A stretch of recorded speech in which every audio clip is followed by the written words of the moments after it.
Hello friends, LGR study में आप सभी का स्वागत है। साथियों, जैसा कि आप सभी जान रहे हैं कि गणित में अभी हम लोग चैप्टर 1 पढ़ाई कर रहे हैं, जिसका नाम है वास्तविक संख्याएं। और वास्तविक संख्याएं चैप्टर से संबंधित सारे के सारे कंसेप्ट और सूत्र को हम लोग पढ़ाई कर चुके हैं। आज के क्लास में हम लोग जो है एनसीईआरटी का चैप्टर 1 का जो है प्रश्नावली 1.1 क्या करने वाले हैं, पढ़ने वाले हैं, जो कि काफ़ी ही ज़्यादा महत्वपूर्ण होगा, क्योंकि आप सभी को पता होगा कि एनसीईआरटी बुक जो है वो आप लोगों के लिए सबसे ज़्यादा महत्वपूर्ण बुक है। तो एक एक क्वेश्चन ध्यान से सीखने समझने की कोशिश कीजिएगा। चलिए शुरू करते हैं और फर्स्ट क्वेश्चन से हम लोग आगे बढ़ते हैं। यहाँ पर आप देख सकते हैं कि आज का जो आपका प्रश्नावली 1.1 का जो फर्स्ट क्वेश्चन है वो क्या पूछ रहा है कि निम्नलिखित संख्याओं का एचसीएफ ज्ञात करने के लिए यूक्लिड विभाजन एल्गोरिदम का प्रयोग कीजिए। यानी कि इसमें आप देख सकते हैं क्वेश्चन 1 में 3 क्वेश्चन दिया गया है, 2 और ये 3।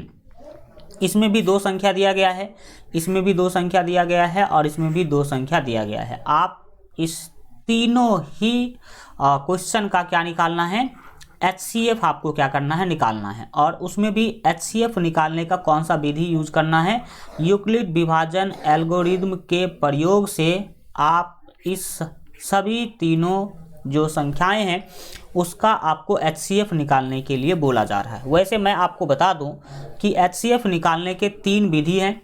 पहला है भाग विधि, जो आप लोग बचपन में जरूर पढ़े होंगे। दूसरा है आप लोगों को पता होना चाहिए कि गुणनखंड विधि, ठीक। और तीसरा है आपका यूक्लिड विभाजन एल्गोरिदम के हेल्प से भी आप निकाल सकते हो। यूक्लिड विभाजन प्रमेय का या एल्गोरिदम के प्रयोग से भी आप लोग क्या कर सकते हैं, एचसीएफ निकाल सकते हैं। तो चलिए बढ़ते हैं और एक एक चीज़ों को ध्यान से हम लोग अब सीखने समझने की क्या करेंगे, कोशिश करेंगे। आप जब हल करने के लिए जाएंगे, यहाँ पर तो एक ही क्वेश्चन में 3 क्वेश्चन आपको दे दिया गया है, लेकिन आपके एग्जाम में एक बार में एक ही क्वेश्चन देगा। यहाँ पर एक में कितने क्वेश्चन दिए गए हैं, 3, लेकिन आपके एग्जाम में क्या करेगा, एक में एक ही देगा। आपको क्या करना है, उसको समझने की आप क्या कीजिए, यहाँ पर कोशिश करने की जो है कोशिश कीजिए। तो यहाँ पर आप देख पा रहे हैं कि सबसे पहला जो क्वेश्चन है इसमें आपको 2 संख्या दिया गया। एक तो संख्या है 135 और दूसरा संख्या जो है वो आपको कितना दिया गया है, दूसरा संख्या दिया गया है 225।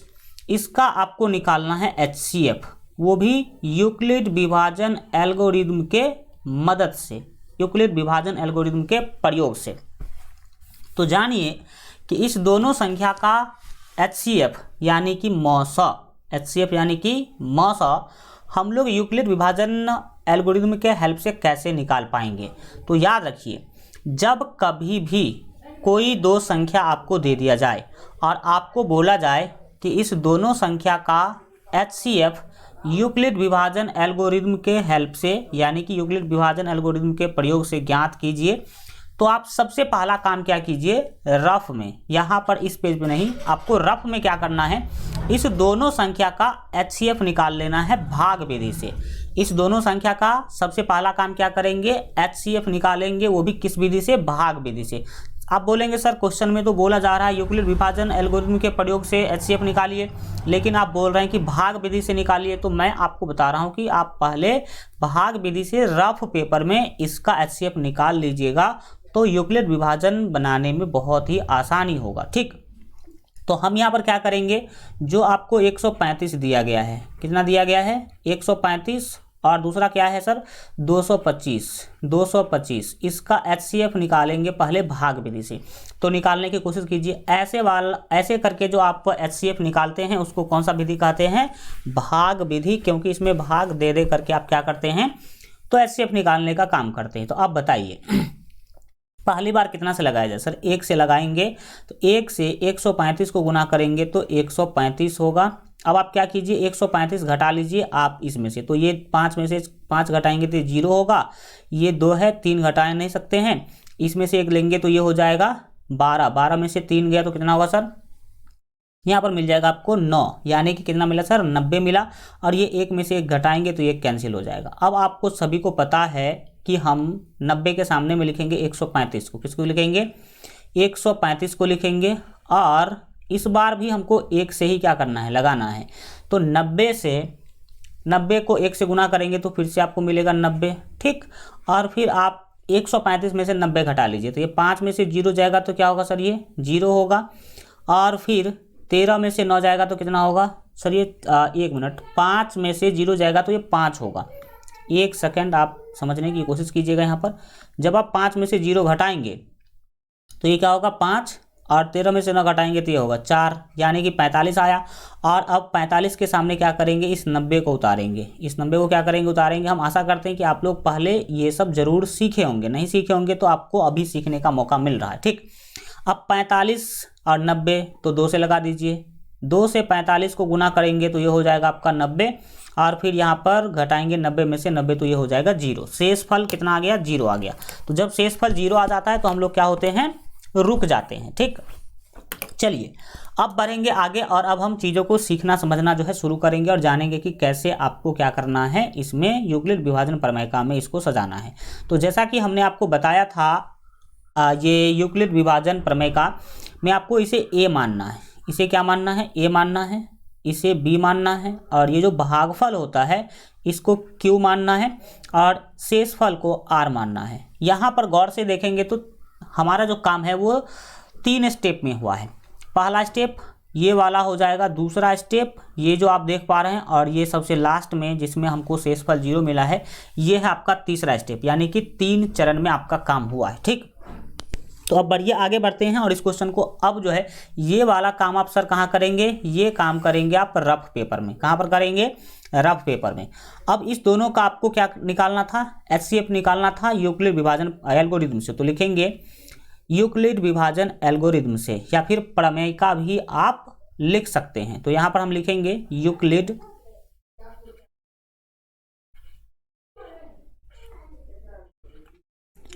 विभाजन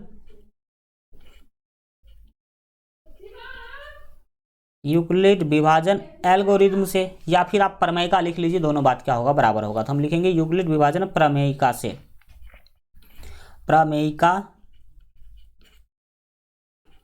यूक्लिड विभाजन प्रमेयिका से। अब हम इसको बनाने वाले हैं। तो आप लोग बताइए कि यूक्लिड विभाजन प्रमेय का होता क्या है। तो सर बोलेंगे यूक्लिड विभाजन प्रमेय का जो है वो होता है A बराबर B गुने Q और प्लस R होता है, यानी कि A बराबर BQ प्लस R होता है। कौन चीज़, यूक्लिड विभाजन प्रमेय का, ठीक। अब यहाँ पर 3 चरण हुआ है, चरण 1 चरण यानी कि स्टेप 2, और ये वाला जो काम है वो स्टेप 3 में हुआ है।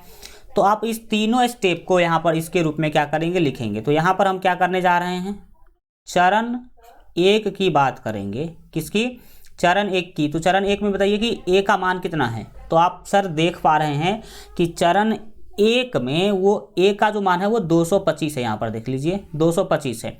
तो यहाँ पर A का मान कितना हो गया, 225 हो गया, बराबर B का मान कितना है। तो सर 135 है। B का मान चरण 1 में 135 है। तो हम यहाँ पर क्या करेंगे, 135 लिखेंगे, और प्लस में है गुने है Q।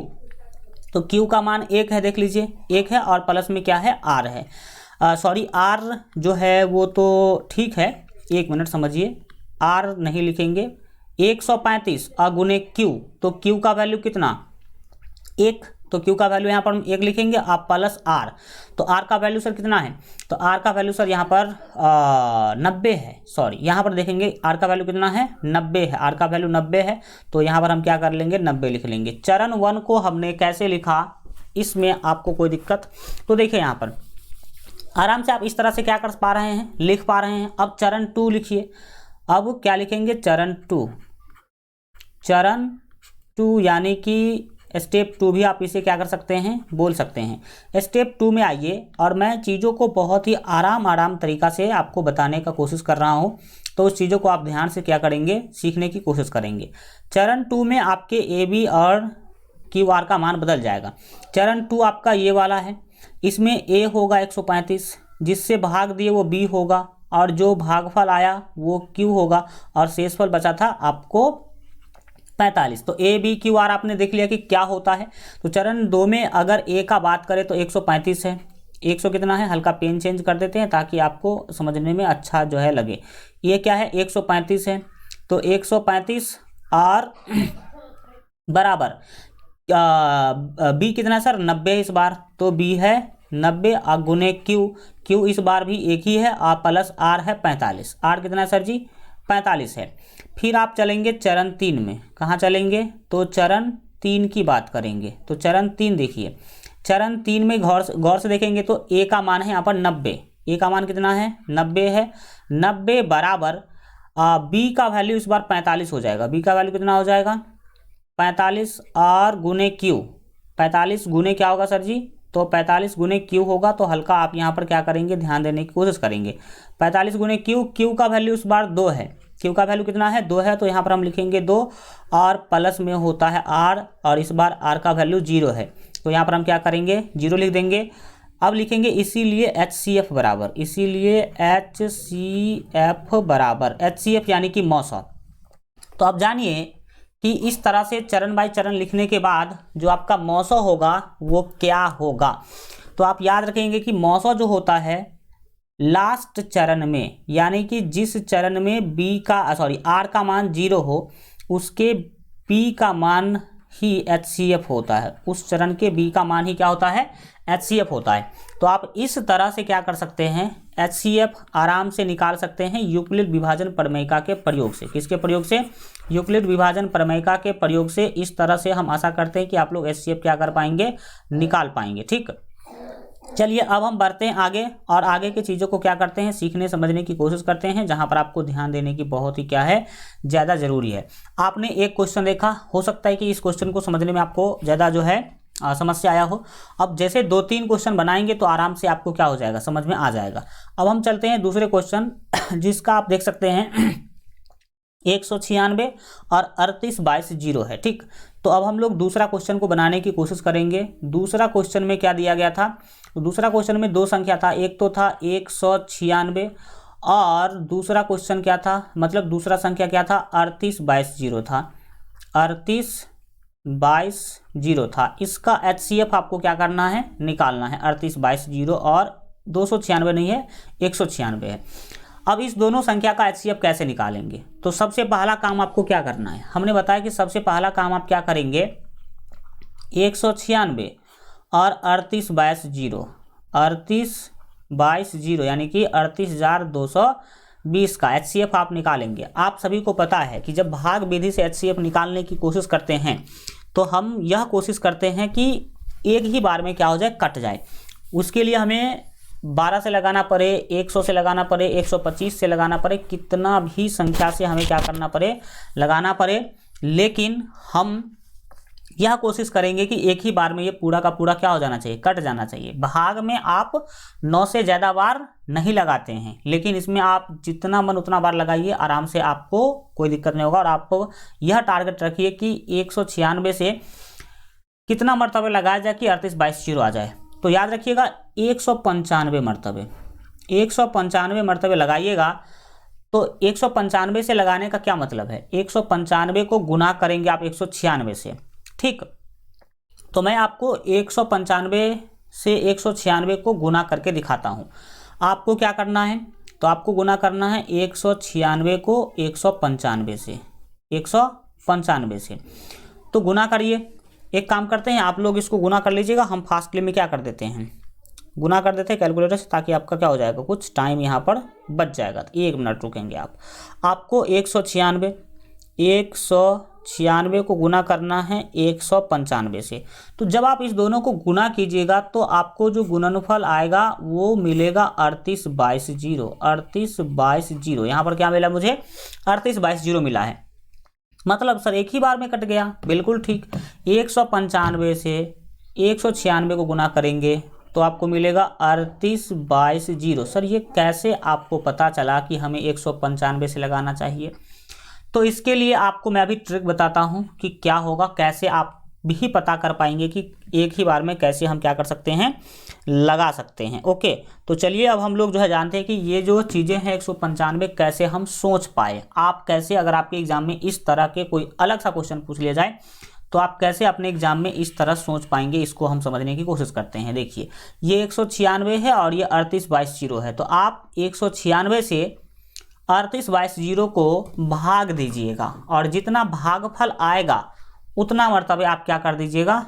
लगा दीजिएगा। वही आपका एक्यूरेट सिस्टम है। तो यहाँ पर एक स्टेप में ही शेषफल 0 आ गया।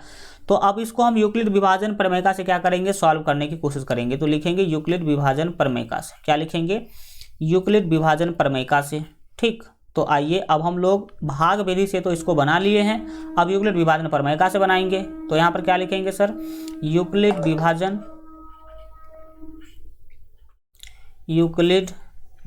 प्रमेय से, यूक्लिड विभाजन प्रमेय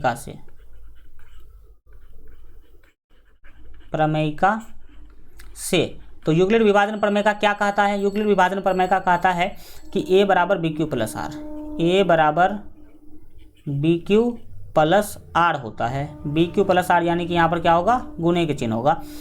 तो अब आपको एक ही चरण में काम तो यहाँ पर हो ही गया है, तो आप एक ही स्टेप में क्या करेंगे, लिख देंगे। आप बताइए, अगर चरण 1 की बात करें, यहाँ पे चरण होगा हल्का, ये पेन टैब आज मतलब अच्छा से काम नहीं कर रहा है, इसीलिए आप देख पा रहे होंगे कि लिखने में प्रॉब्लम आ रहा है। क्या करेंगे, चरण 1 में अगर क्या करें हम, चरण 1 की बात करें तो चरण 1 में ये होगा a, ये होगा b, ये होगा आपका q और ये तो शेषफल r होगा।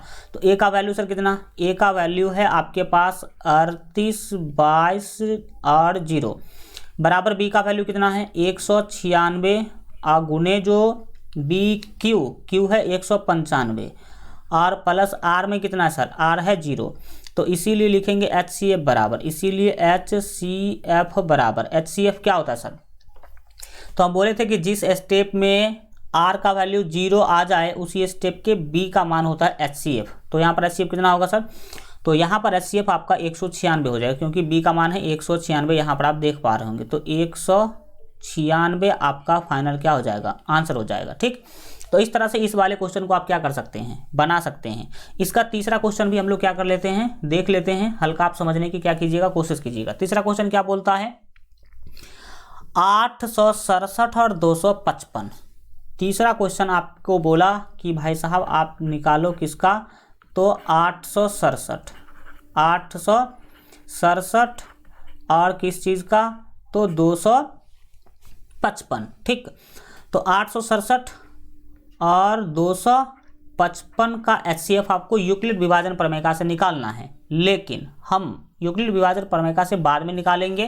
पहले किस विधि से निकालेंगे, तो पहले भाग विधि से निकालने की कोशिश करेंगे। तो भाग विधि में बताइए, छोटा से लगाते हैं बड़ा में, तो छोटा संख्या क्या है 255 है। 255 से आप लगाने की कोशिश करेंगे किसमें, 867 में, 867 में लगाने की कोशिश करेंगे। अब बताइए कि सबसे पहली बार कितना मरतबे लगाया जाए, तो बोलेंगे सर सबसे पहली बार 2 है ये और ये 800 है, तो 2 चौका 800, लेकिन अढ़ाई तिया लगा दीजिए, यानी कि 3 से लगा दीजिए। 3 मरतबे अगर आप लगा देते हैं तो आपको आराम से जो है कोई दिक्कत नहीं आएगा।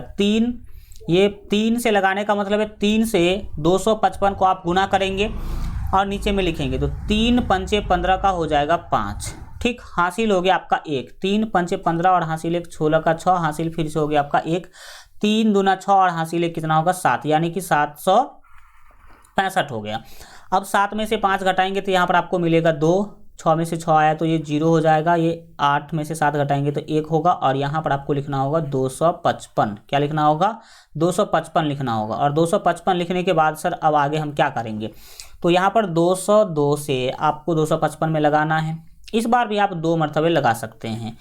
2 से 202 को गुना करेंगे, सॉरी 102 को गुना करेंगे, ये 102 है, 102 को गुना करेंगे तो 204 हो जाएगा। कितना हो जाएगा 204।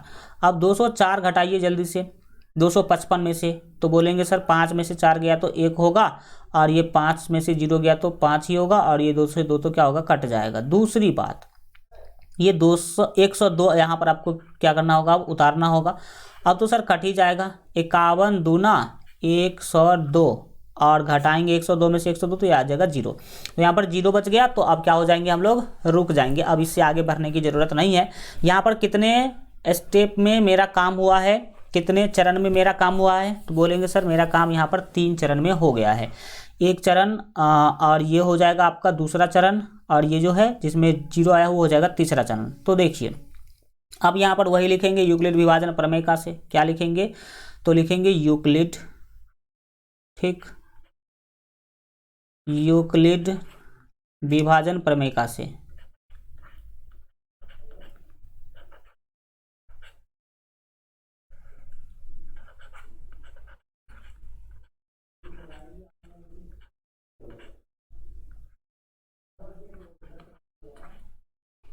यूक्लिड विभाजन प्रमेय का से। अब यूक्लिड विभाजन प्रमेय का आप सभी जानते ही जानते हैं। यूक्लिड विभाजन प्रमेय का क्या होता है सर, वही होता है a बराबर b गुने क्यू, यानी कि बी क्यू और प्लस आर होता है। अब यहाँ पर काम 1 2 3 स्टेप में हुआ है, तो हमें क्या करना होगा, 3 चरण में काम करना होगा। तो लिखेंगे चरण 1, चरण 1 में बताइए कि ए का वैल्यू कितना सर, 867, कितना है, 867, और बी का जो वैल्यू है वो 255 है। तो यहाँ पर लिखेंगे 255 और गुने क्यू, क्यू का वैल्यू यहाँ पर आपके पास 3 है, तो यहाँ पर 3 और प्लस आर का जो वैल्यू है वो 102 है, यहाँ पर देख सकते हैं 102, तो यहाँ पर लिखना होगा 102। फिर आप चरण 2 में काम करेंगे, चरण 2 में काम करेंगे, तो चरण 2 में आप देखिए कि ए का जो वैल्यू है वो है 255, कितना है, 255 है, बराबर बी का जो वैल्यू है वो ये हो जाएगा, यानी कि 102, और फिर गुने क्यू का वैल्यू ये वाला होगा 2, तो यहाँ पर 2 हो लिखेंगे, और फिर प्लस में आर होगा जो कि यहाँ पर ये 51 इस स्टेप का आर कहलाएगा, यानी कि शेषफल कहलाएगा। अब फिर काम करेंगे चरण 3 के लिए, चरण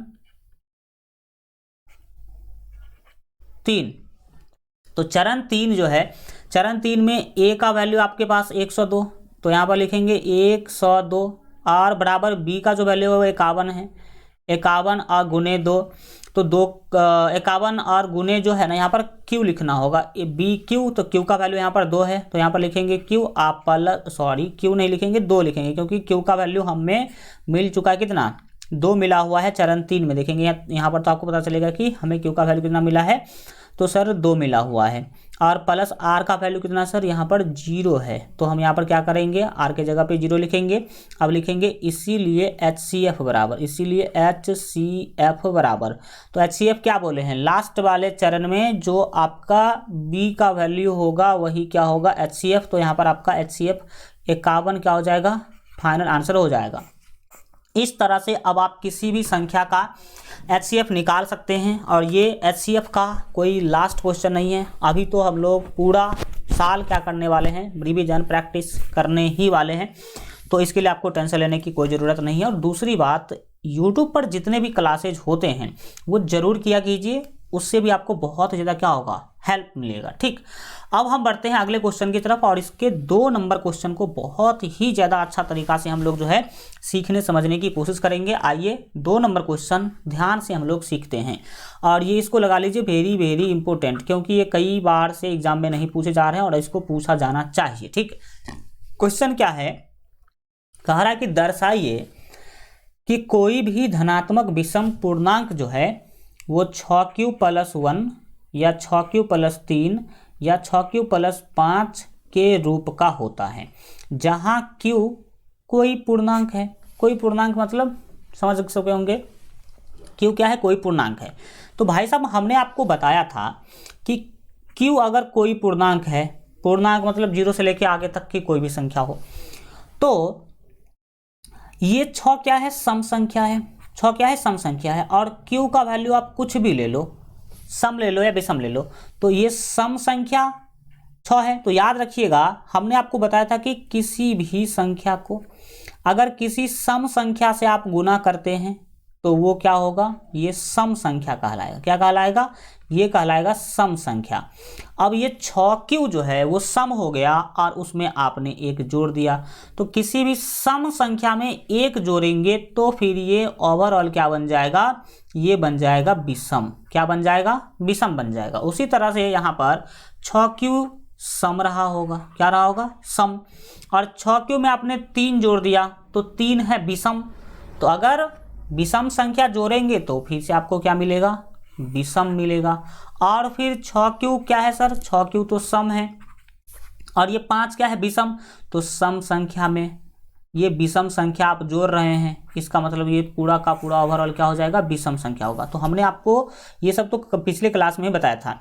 तो ये हमें देखने से पता चला कि सही में ये तो सभी के सभी विषम संख्या हैं, लेकिन इस क्वेश्चन में बोला जा रहा है कि दिखाइए कि कोई भी धनात्मक विषम पूर्णांक जो है ना वो इसी के रूप का होता है, यानी कि 6q+1, 6q+3 और 6q+5 के रूप का होता है। ठीक, तो चलिए हम लोग दिखाएंगे कि ये 6q+1, 6q+3 या 6q+5 के रूप का ही होगा विषम धनात्मक पूर्णांक। ठीक, तो आइए इस क्वेश्चन को हल जब करने के लिए चलिएगा तो आपको क्या करना है, सबसे पहला काम वो आप ध्यान से मानने की कोशिश कीजिए। देखिए, कोई भी विषम धनात्मक पूर्णांक आप मान लीजिए, तो हम लिखेंगे माना कि ए कोई धनात्मक विषम पूर्णांक है। क्या लिखेंगे, माना कि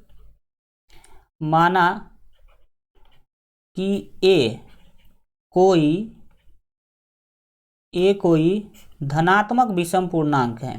क्या है, तो धनात्मक विषम पूर्णांक है, धनात्मक विषम पूर्णांक है, धनात्मक विषम पूर्णांक है। हमें पता नहीं था कि धनात्मक विषम पूर्णांक कितना है, तो हमने मान लिया कि ए है, ए कोई धनात्मक विषम पूर्णांक है, हमने ये मान लिया। और लिखेंगे तथा b बराबर 6 है, b बराबर 6 है। सर ये कैसे पता चला आपको कि b का मान 6 होगा? तो देखिए, ये सब जो चीज़ें आपको दिखाई दे रहा है, अगर इसको आप यूक्लिड विभाजन प्रमेय से कंपेयर कीजिएगा, a बराबर BQ+R से कंपेयर कीजिएगा तो आपको पता चलेगा कि हो b के जगह पे तो सभी जगह में 6 है। यहाँ पर देखिए b के जगह पे क्या है, 6, और q के जगह पे q ही है, और यहाँ पर r का वैल्यू है 1। उसी तरह से यहाँ भी b का मान 6, यहाँ भी b का मान 6। तो इसी के आधार पर यहाँ जो लिखा गया है चीज़, इसी के आधार पर हमने b का मान कितना लिया है, इसी के आधार पर हमने b का मान लिया है 6। ओके, अब बढ़ते हैं आगे। आपने b का मान भी क्या कर लिया, 6 मान लिया। अब लिखेंगे यूक्लिड विभाजन प्रमेय से। अब क्या लिखेंगे, यूक्लिड विभाजन प्रमेय से। ठीक, यूक्लिड विभाजन प्रमेय से, यूक्लिड विभाजन प्रमेय से, यूक्लिड विभाजन प्रमेय से। अब आप बताइए कि यूक्लिड विभाजन प्रमेय है क्या? तो आप सभी को पता होगा कि a बराबर BQ+R ही क्या है, यूक्लिड विभाजन प्रमेय है। तो लिखेंगे a बराबर BQ+R, यूक्लिड विभाजन प्रमेय से। यूक्लिड विभाजन प्रमेय है क्या, तो a बराबर BQ+R, जहाँ अगर आप बात करेंगे तो r जो होता है वो b से छोटा होता है, b से क्या होता है, छोटा होता है, और बड़ा या बराबर होता है 0 से। r बड़ा या बराबर किसके होता है, 0 से। ठीक, अब आप सभी को पता है कि आपने b का वैल्यू पहले ही देख रखा है कि 6 है, b का वैल्यू कितना है, 6 है। तो अब b का वैल्यू 6 है, तो अगर हम इसमें b के जगह पे 6 रख दें तो कोई बुराई तो नहीं होगा? सर एकदम बिल्कुल बुराई नहीं होगा। तो देखिए यहाँ पर a बराबर जो BQ है उसको हम लिख देते हैं 6Q। क्या लिख देते हैं, 6Q और प्लस R लिख देते हैं। और फिर लिखेंगे जहाँ आप क्या लिखेंगे, यहाँ भी आपके पास B का मान रख देना चाहिए क्योंकि आपके पास B का मान 6 है। तो देखिए यहाँ पर हम लिख लेते हैं R जो है वो छोटा है 6 से। B बराबर जो है, B का जो वैल्यू है वो 6 है क्योंकि क्वेश्चन में यहाँ पर दे रखा है, तो हमने यहाँ B का वैल्यू 6 रख दिया। और ये बड़ा या बराबर होगा किसके, 0 के। ठीक, तो अब आप यहाँ पर एक चीज़ ध्यान से जो है देख पा रहे होंगे, वो क्या देख पा रहे होंगे, सो लिखिए, यहाँ पर समझने की कोशिश करिए। लिखेंगे यहाँ क्या देखेंगे सर, यहाँ आप ध्यान से देखिए एक बात। तो सर क्या देखना है यहाँ पर, ध्यान से एक बात आप देखेंगे तो ये बोल रहा है कि जो r है ना 6 से छोटा होगा और 0 के बराबर और उससे बड़ा होगा, 0 के बराबर और उसके क्या होगा, बड़ा होगा। तो 6 से छोटा का क्या मतलब है, 0 से लेकर 5 तक, 0 से लेकर 5 तक। तो यहाँ r बराबर क्या क्या संभव है, तो 0 भी संभव है, 1 2 3, 4 और 5 भी क्या है, संभव है। इतना यहाँ r बराबर इतना है, या फिर r बराबर इतना संभव है, ये भी आप क्या कर सकते हैं, लिख सकते हैं। सर 5 तक ही क्यों लिए, क्योंकि यहाँ पर बोल रहा है कि जो r होगा वो 6 से छोटा होगा और 0 से बड़ा या बराबर होगा। तो 0 के बराबर यानी कि 0 भी ले सकते हैं और 6 से छोटा तक आप ले सकते हैं। तो 0 से लेके 5 तक यहाँ पर r का वैल्यू हो गया। इसके अनुसार r छोटा है 6 से और बड़ा या बराबर है 0 से, इस वाले कथन के अनुसार, इस वाले कथन के अनुसार। ठीक, तो अब आपको r का 5 यानी कि 6 वैल्यू यहाँ पर मिल चुका है। तो देखिए ये वाला जो आपको समीकरण दिखाई दे रहा है, a बराबर 6q प्लस r, a बराबर 6q प्लस r, ये वाला जो आपको समीकरण दिखाई दे रहा है, इसमें आपको एक बार r का मान 0 रखना है, एक बार r का मान 1 रखना है, एक बार 2, एक बार 3, एक बार 4 और एक बार 5 रखना है। अलग अलग क्या करना है, आपको वैल्यू रखना है और तब देखना है कि उस स्थिति में a का मान क्या मिल रहा है। तो लिखेंगे जब, क्या लिखेंगे, जब यहाँ पर हमें लिखना होगा, अच्छा इसको हल्का अच्छा कर देते हैं, आज पेन टैब जो है ना पूरा वो अच्छा से काम नहीं कर रहा है। लिखेंगे जब a बराबर, जब a नहीं सॉरी r बराबर, जब हम r का वैल्यू क्या करते हैं 0 रखेंगे। तो लिखेंगे जब r बराबर 0, जब r बराबर क्या किया हमने भाई साहब 0 लिया, तो बताइए कि a बराबर कितना होगा। तो a बराबर सर होगा यहाँ पर 6q प्लस r था, तो 6q और प्लस r के जगह पर आप रखेंगे सर 0, क्योंकि आपने r का वैल्यू इस बार 0 लिया है। तो ये होगा, या आप इसको ऐसे भी लिख सकते हैं, या आप इसको ऐसे भी लिख सकते हैं a बराबर 6q, a बराबर क्या लिख सकते हैं 6q, और प्लस में 0 है तो 0 जोड़ने से तो कोई फर्क पड़ता है नहीं। ठीक, तो आप ऐसे लिख सकते हैं। फिर क्या करेंगे आप बताइए कि जब आप r का वैल्यू लेते हैं 1, जब r का वैल्यू कितना लेते हैं 1 लेते हैं, जब r का वैल्यू 1 लेंगे तो बताइए कि a का वैल्यू कितना होगा। तो सर a बराबर है 6q प्लस r, तो यहाँ पर हम 6q और प्लस r का वैल्यू 1 रख देंगे। तो जब r बराबर 1 लिए तो a का मान आ गया 6q प्लस 1। ठीक, अब आप नीचे नीचे कीजिएगा, हम बगल में यहाँ पर कर देते हैं ताकि जगह क्या हो जाए, बच जाए। ठीक, फिर लिखेंगे जब r बराबर 2, तो बताइए कि a बराबर क्या होगा। तो सर a बराबर यहाँ पर 6q प्लस r है, तो हम यहाँ पर 6q प्लस r जो है उसका वैल्यू यहाँ पर रख देंगे 2, तो a बराबर मुझे मिल गया 6q प्लस 2। फिर लिखेंगे जब r बराबर 3, जब r बराबर 3, तो a बराबर क्या होगा सर। तो a बराबर होगा 6q प्लस 3, 6q और प्लस कितना होगा 3। फिर क्या लिखेंगे, फिर लिखेंगे जब r बराबर 4, 1 से 5 तक रखना है, 0 से 5 तक। जब r बराबर 5, तो बताइए कि a बराबर कितना होगा। तो a बराबर होगा sir 6q plus 5, 6q plus 5, sorry 5 नहीं होगा, ये 4 होगा ना, क्योंकि यहाँ पर 4 रखे हैं ना, ये r का वैल्यू 4 ही है, तो यहाँ पर 5 कैसे आ गया, तो यहाँ पर 4 ही रखना होगा। तो फिर लिखेंगे यहाँ पर 4, और फिर लिखेंगे जब r बराबर 5, तो बताइए कि a बराबर कितना होगा। तो सर तो a बराबर जो है वो 6q प्लस हो जाएगा कितना, तो सर 5। अब आप देख पा रहे होंगे डिफरेंट वैल्यू a का अलग अलग वैल्यू, यानी कि a का अलग अलग मान देख पा रहे होंगे। पहला बार जब आप r का वैल्यू 0 रखे थे तो a का वैल्यू आपको 6q मिला था। दूसरी बार जब r का वैल्यू आप 1 रखे थे तो a का वैल्यू 6q प्लस 1 मिला था। यहाँ पर आपको 6q प्लस 2 मिला, 6q प्लस 3 मिला, 6q प्लस 4 और 6q प्लस 5 मिला। लेकिन आपको यह दिखाना है कि धनात्मक विषम पूर्णांक जो होता है वो 6q प्लस 1, 6q प्लस 3 और 6q प्लस 5 के रूप का ही होता है। तो सर बिल्कुल सही है, हम आराम से इस चीज़ों को क्या कर पाएंगे, दिखा पाएंगे। तो आइए कैसे इस चीज़ों को दिखा पाएंगे, पहले हम लॉजिक से समझते हैं इसको।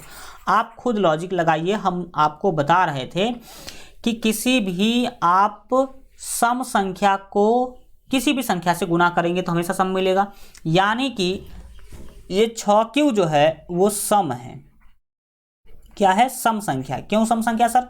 ये सम संख्या इसीलिए है क्योंकि ये 6 को q से गुना किया गया है और 6 है सम संख्या, और सम संख्या से आप किसी भी संख्या को गुना करेंगे तो हमेशा सम ही मिलेगा। तो इसको q से गुना किया गया है, q का मान कुछ भी आप रख दीजिए तो हमेशा वो सम मिलेगा। तो ये है सम संख्या। सर ये क्या होगा? तो जो आप समझते हैं कि 6q था सम संख्या, उसमें आप 1 जोड़ दिए तो किसी सम संख्या में 1 जोड़ेंगे तो वो विषम मिलेगा। क्या मिलेगा सर? विषम मिलेगा। यानी कि मुझे पता चल गया कि 6q + 1 जो है वो विषम संख्या है। और फिर यहाँ पर देखेंगे तो ये क्या है सर? ये 6q सम और 2 भी सम, तो 6q में 2 जोड़ेंगे तो ये मिलेगा सम। क्या मिलेगा सर? सम संख्या मिलेगा। लेकिन यहाँ पर देखेंगे तो ये 6q + 3 है। 6q तो सम संख्या है, लेकिन उसमें 3 जोड़ देंगे तो 3 है एक विषम संख्या, तो विषम संख्या जोड़ेंगे तो ये विषम हो जाएगा। क्या हो जाएगा? ये विषम हो जाएगा। ये 6q + 4, 6q + 4 जो है ये क्या होगा सर? तो ये सम होगा। कैसे सम होगा? तो 6q जो है वो सम है और ये 4 भी सम है, तो सम प्लस सम हमेशा सम ही मिलेगा। और 6q + 5, 6q जो है वो सम है लेकिन 5 विषम है, इसीलिए क्या होगा? ये विषम होगा। तो आपने पूरा डिटेल में जब देखने की कोशिश किया तो आपको क्या पता चला कि विषम कौन कौन है? विषम है 6q + 1 और 6q + 3 और 6q + 5 ही यहाँ पर सारे के सारे क्या है? विषम संख्या है। इस चीज़ों को अब हम क्या कर देते हैं? मिटा देते हैं। और ये जो हमने लिखा था वो आपको समझाने के लिए लिखा था। अब हम आपको कंसेप्ट के हेल्प से बताएंगे तो आप आराम से अब क्या कर पाएंगे? चीज़ों को समझ पाएंगे। तो यहाँ आपने क्या देखा? और वैसे भी एक तरीका से तो आपने देख लिया कि ये कौन सम था और कौन विषम था, लेकिन बताइए वैसे भी अभी आप देखे हैं कि ये 6q है सम, लेकिन ए क्या है भाई साहब? ए तो विषम है। ए तो क्या है? विषम है। तो ये ए हो गया विषम और 6q हो गया सम, तो ये सम संख्या ए के बराबर कैसे हो सकता है? क्योंकि ये तो विषम है, तो कभी भी सम संख्या के बराबर ही होगा। लेकिन यहाँ पर तो ए जो है वो 6q के बराबर हो रहा है और ए है विषम और 6q है सम। तो ये वाला जो स्टेटमेंट है ये तो एकदम गलत है। क्यों गलत है? क्योंकि विषम संख्या सम संख्या के बराबर आ रहा है, मतलब ये वाला जो आपका स्टेप है वो पॉसिबल नहीं है, ये संभव नहीं है। फिर बात करें इस स्टेप का तो ये संभव है, क्योंकि ए जो है वो विषम है। ये हमने क्या माना था पहले? विषम। और ये 6q + 1 भी क्या है? विषम है। तो ये संभव है। ये क्या है? संभव है। उसी तरह से फिर देखेंगे यहाँ पर इसके बारे में, तो 6q + 2 जो है वो सम है, लेकिन ए क्या है? विषम है। तो ये ए है विषम, 6q + 2 है सम। तो विषम और सम कभी भी बराबर नहीं हो सकता, इसीलिए यह भी जो स्टेप है वो गलत है। ठीक, ये भी स्टेप संभव नहीं है, लेकिन ये वाला स्टेप संभव है, क्योंकि 6q + 3 विषम और ए भी विषम, तो दोनों विषम और विषम बराबर हो सकता है, तो इसलिए ये संभव है। 6q + 4 भी संभव नहीं है, क्योंकि 6q + 4 है सम और ए है विषम, तो कभी भी विषम संख्या सम संख्या के बराबर नहीं हो सकता। और ये संभव है क्योंकि 6q + 5 विषम संख्या है और ए भी विषम संख्या, तो विषम संख्या बराबर विषम संख्या हो सकता है। तो आपने देख लिया कि इस 6 स्टेप में क्या क्या संभव है और क्या क्या संभव नहीं है। तो आप इसी के आधार पर एक लाइन क्या करेंगे? यहाँ पर लिखेंगे। ठीक है, क्या लाइन लिखेंगे?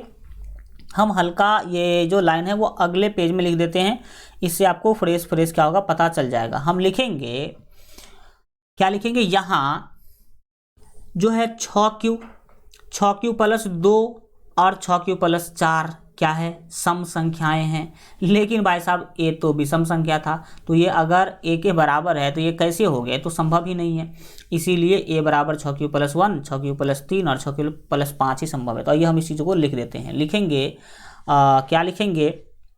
यहाँ ये लाइन आप भी लिखिएगा एग्जाम में। ठीक, लिखेंगे यहाँ 6q, कौन चीज़? तो 6q, यहाँ 6q, 6q + 1, 6q + 1 नहीं 2, क्योंकि 1 तो विषम था। तो 6 प्लस 2 एवं 6 प्लस 4, 6 प्लस 4 सम संख्याएं हैं। ये सब कैसा संख्या था सर? तो ये सब था सम संख्याएं। ये क्या लिखेंगे? ये सम संख्याएं हैं, सम संख्याएं हैं। ये सभी के सभी क्या है सर जी? सम संख्याएं हैं। लेकिन लिखेंगे लेकिन ए क्या था भाई साहब? लेकिन ए जो है वो विषम संख्या है। लेकिन ए विषम संख्या है। ए क्या है? विषम संख्या है। ये आप क्या करेंगे? वहां पर लिखेंगे। क्या लिखेंगे? लेकिन ए विषम संख्या है। इसीलिए अब भाई साहब अगर ए विषम है, 6 प्लस 1, 6 प्लस 2, 6 प्लस 4 सम है, इसीलिए ये 6 प्लस 1, 6 प्लस 2 और 6 प्लस 4 जो है वो ए के बराबर नहीं हो सकता, क्योंकि वो सभी के सभी सम है और ए भी सम है। तो लिखेंगे इसीलिए ए बराबर 6 प्लस 1 या 6 प्लस 3, 6 प्लस 3 या 6 प्लस 5, 6 प्लस 5 ही संभव है। 6 प्लस 5 ही संभव है। कुछ समझ में आया? इस तरह से ये हमने दिखा दिया कि जो विषम संख्याएं होती हैं, धनात्मक विषम पूर्णांक जो होती है, वो 6 प्लस 1 या 6 प्लस 3 या 6 प्लस 5 के रूप का ही हो सकता है, बाकी किसी रूप का ये नहीं हो सकता है। ठीक, अब हम बढ़ेंगे आगे और आगे के क्वेश्चन को सीखने समझने की कोशिश करेंगे। तो आप भी ध्यान लगाने की कोशिश कीजिए और कंटिन्यू रखिए चीज़ों को सीखना समझना। ठीक, आइए बढ़ते हैं आगे और अगले क्वेश्चन को क्या करते हैं देखते हैं। यहाँ पर आपका अगला क्वेश्चन आपके सामने जो है आ चुका है। इसमें आप समझने की जो है कोशिश कीजिएगा। क्या है सो देखिए, 3 नंबर क्वेश्चन जो है वो काफ़ी सिंपल है, बट आपको दिखने में लग रहा होगा लंबा चौड़ा, तो आप घबराइए मत, समझिए। 3 नंबर क्वेश्चन क्या बोला है कि किसी परेड में एक 616 सदस्यों वाली एक आर्मी यानी कि सेना की टुकड़ी को 32 सदस्यों वाले एक आर्मी बैंड के पीछे मार्च कराना है और दोनों समूहों को समान संख्या वाले स्तंभों में मार्च करना है। उन स्तंभों की अधिकतम संख्या क्या है जिसमें वे मार्च कर सकते हैं? जिसमें क्या कर सकते हैं? वे मार्च कर सकते हैं। यहाँ पर मैं आपको बता दूं कि मार्च करना ये जो शब्द है इसका क्या अर्थ होता है। मैंने खुद 3 साल एनसीसी किया है, एनसीसी, तो हमें पता है सेना के बारे में कुछ बेसिक जानकारियाँ। तो मार्च का मतलब होता है चलना। क्या करना? साधारण भाषा में क्या करना? चलना। अब पैरेड के दौरान आप लोगों ने देखा होगा कि सेना के चलने का जो ये होता है स्टाइल होता है वो अलग ही होता है। लेफ्ट राइट करके वो क्या करते हैं? चलते हैं।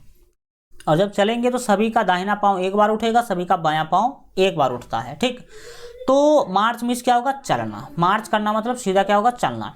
तो था क्या? 616 सदस्यों वाली आर्मी का एक टुकड़ी है, उसको 32 सदस्यों वाले एक आर्मी बैंड के पीछे मार्च करना है, यानी कि चलना है।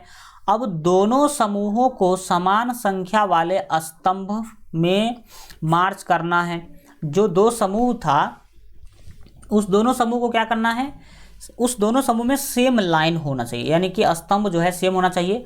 तो आपको उन स्तंभ की अधिकतम संख्या क्या होगी ये क्या करना है? बताना। तो ये क्वेश्चन बिल्कुल सिंपल है। आप जब हल करने के लिए तो सिंपली इस दोनों संख्या का HCF निकाल लीजिए। जो HCF का वैल्यू होगा वही आंसर होगा। तो HCF सर किस विधि से निकालें? किसी भी विधि से निकाल सकते हैं, क्योंकि इस क्वेश्चन में कुछ बोला नहीं गया है। ठीक है, तो आप क्या करेंगे? भाग विधि से ही निकाल लीजिए। 32 से 616 में लगाने की क्या करेंगे? आप कोशिश करेंगे। तो लगाइए, पहली बार कितना से लगाना आपको चाहिए, तो आप पहली बार जो है इसमें लगा लीजिए। कितना से लगाना है? तो सिंपल सी बातें हैं, आप 32 से भाग दे करके देख लो। देखिए 30 तिया होता है 90 और 30 तिया 90 है तो 2 तिया 6 यानी कि 96 हो गया। तो 100 में हो गया 3 तो 6 3 18, 18 से लगा करके देख लीजिए। 18 से अगर आप लगाने की कोशिश करेंगे तो देखिएगा क्या होगा। 18 दूना 36 का 6 होगा, हासिल 1 होगा। 18 तिया 54 और 1 55, कितना हो गया सर? 55। तो हमें तो लगता है कि ये कम ही है, 19 से भी लगा सकते हैं आप। कितना से लगा सकते हैं? 19 से भी आप लगा सकते हैं। तो 19 से लगा के देख लो, क्योंकि 3 5 3 8 लगा लो 19 से, कोई दिक्कत नहीं आएगा। इसी तरह आप भी सोचेंगे, इसी तरह आप भी क्या करेंगे, सोचेंगे, एक बार लगा के देखेंगे, फिर नहीं लग रहा है, कुछ ज़्यादा बच रहा है तो आप ज़्यादा से लगा लेंगे। देखिए हम 19 से लगाने की कोशिश करते हैं। 19 दूना क्या होगा सर? 38 का 8 होगा, हासिल हो जाएगा आपका 3। फिर 19 तिया हो जाएगा 57 और 3 कितना होगा सर? तो 57 और 3 58 59 60 हो जाएगा। तो अब की बात ठीक रहा काम, ठीक। अब आप घटाइए 616 में से 608 घटाएंगे तो यहाँ पर आपको क्या मिलने वाला है? 8 मिलने वाला है। और यहाँ पर आप 32 उतार लीजिए। 8 चौके 32, 8 चौके कितना हो गया? 32। यहाँ पर 0 आ गया, इसीलिए आपका HCF कितना निकला? HCF मतलब मौसौ और LCM मतलब लॉसौ, ठीक। हाईएस्ट कॉमन फैक्टर होता है HCF का फुल फॉर्म, और LCM का फुल फॉर्म होता है लिस्ट कॉमन मल्टीपल। अब देखिए HCF का वैल्यू कितना आया? 8। तो 8 ही आपका फाइनल क्या हो जाएगा? आंसर हो जाएगा। तो इस तरह का जब कोई भी क्वेश्चन आएगा तो आप HCF निकालिए, आराम से आपको क्या हो जाएगा? उसका जो आंसर है वो मिल जाएगा। प्रश्नावली 1.1 में टोटल जो क्वेश्चन है वो आपको पता होना चाहिए कि टोटल 5 क्वेश्चन हैं, जिसमें से आपको आगे जो 2 क्वेश्चन दिए गए हैं वो इसी टाइप के क्वेश्चन हैं। जैसा कि आप यहाँ पर देख पा रहे हैं, ये जो क्वेश्चन है सेम इसी टाइप का क्वेश्चन है। तो हम वो 2 क्वेश्चन आज नहीं बताएंगे, क्योंकि आपको भी कुछ मौका मिलना चाहिए क्वेश्चन को बनाने के लिए, ठीक। तो मैं ये जो आपका क्वेश्चन है 4 नंबर और 5 नंबर, वो अभी आप समझ सकते हैं कि मैं एक होमवर्क के रूप में मैं आपको देता हूँ, और आप लोग इसको ज़रूर जो है सोच के आइएगा। अगले क्लास में हम आपको इस क्वेश्चन को भी क्या कर देंगे? बता देंगे। तो NCERT का एक क्वेश्चन क्या हो जाएगा? आपसे आराम से जो है बन जाएगा। लेकिन आज नहीं बताएंगे, अगले क्लास में क्या करेंगे बताएंगे। इसमें इससे फ़ायदा होगा कि आप लोगों को भी कुछ पढ़ने का, यानी कि कुछ होमवर्क करने का क्या होगा? मौका मिलेगा, ठीक। तो आज हम क्लास को यहाँ पर ही ये कंप्लीट करते हैं। आशा करते हैं कि आपको सारा का सारा जानकारी समझ में आया होगा। Thank you so much. मिलेंगे हम लोग अगले क्लास में। Good bye.